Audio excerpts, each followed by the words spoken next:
சற்றுமுன் வெளியான முக்கிய அறிவிப்பின்படி தமிழக அரசு ஊழியர்கள் அனைவரும் பயன்பெறும் வகையில் அவர்களுக்கு பழைய ஓய்வூதிய திட்டம் குறித்து தற்போது முக்கியமான அறிவிப்பு ஒன்று வெளியாகியுள்ளது.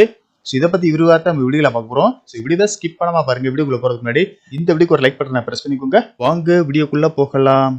சட்டமன்ற தேர்தலுக்கு இன்னும் 10 மாதங்களே இருக்கும் நிலையில் பழைய ஓய்வூதிய திட்டத்தை அறிவிக்க வேண்டும் என தமிழ்நாடு ஆசிரியர்களும் அரசு ஊழியர்களும் போராட்டத்தில் ஈடுபட்டு வருகின்றனர். இந்த நிலையில் பழைய ஓய்வூதிய திட்டம் குறித்து அரசு ஊழியர்களுக்கு மகிழ்ச்சியான அறிவிப்பு ஒன்று வெளியாகியுள்ளது. இந்தியாவில் 2003ஆம் ஆண்டு வரை பழைய ஓய்வூதிய திட்டம் நடைமுறையில் இருந்தது. பழைய ஓய்வூதிய திட்டம் அரசு ஊழியர்களுக்கு கடைசி ஊதியத்தில் பாதியை ஓய்வூதியமாக வழங்குவதால் அவர்கள் ஒரு குறிப்பிட்ட காலத்திற்கு பிறகு பணவீக்கத்திற்கு ஏற்ப ஓய்வூதிய உயர்வு பெறுகிறார்கள். ஆனால் NPS என்பது பங்களிப்பு அடிப்படையிலான ஓய்வூதிய திட்டமாகும். இதில் ஊழியர்கள் மற்றும் அரசு இருவரும் பங்களிப்பார்கள் என்பது குறிப்பிடத்தக்கது. ஆனால் 2023ஆம் ஆண்டு புதிய பங்களிப்பு ஓய்வூதிய திட்டத்தை மத்திய அரசு அறிமுகப்படுத்தியது.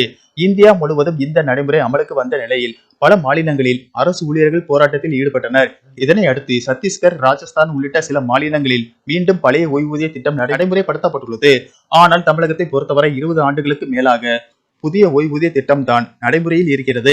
இந்நிலையில் கடந்த 2021ஆம் தேர்தலில் திமுக வெற்றி பெற்று ஆட்சி அமைத்த நிலையில் தற்போது கிட்டத்தட்ட 4.5 ஆண்டுகள் கடந்துவிட்ட நிலையில் இதுவரை பழைய ஓய்வூதிய திட்டத்தை நடைமுறைப்படுத்தவில்லை. இதனை அடுத்து பல்வேறு அரசு ஊழியர்கள், ஆசிரியர் சங்கங்கள் போராட்டத்தில் ஈடுபட்டு வருகின்றன.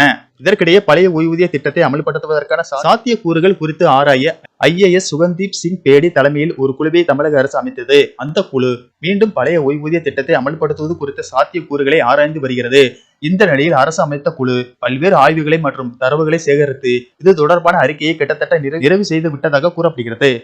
விரைவில் இந்த அறிக்கை தமிழ்நாடு முதலமைச்சர் வசம் ஒப்படைக்கப்பட இருக்கிறது. ஆகஸ்ட் மாத தொடக்கத்திலேயே இந்த அறிக்கை முதல்வரிடம் ஒப்படைக்கப்பட இருக்கும் நிலையில் ஆகஸ்ட் மாத இறுதிக்குள் அல்லது செப்டம்பர் மாத தொடக்கத்தில் பழைய ஓய்வூதிய திட்டம் தொடர்பான அறிவிப்பு வரும் என்கின்றனர். நன்றி, வணக்கம்.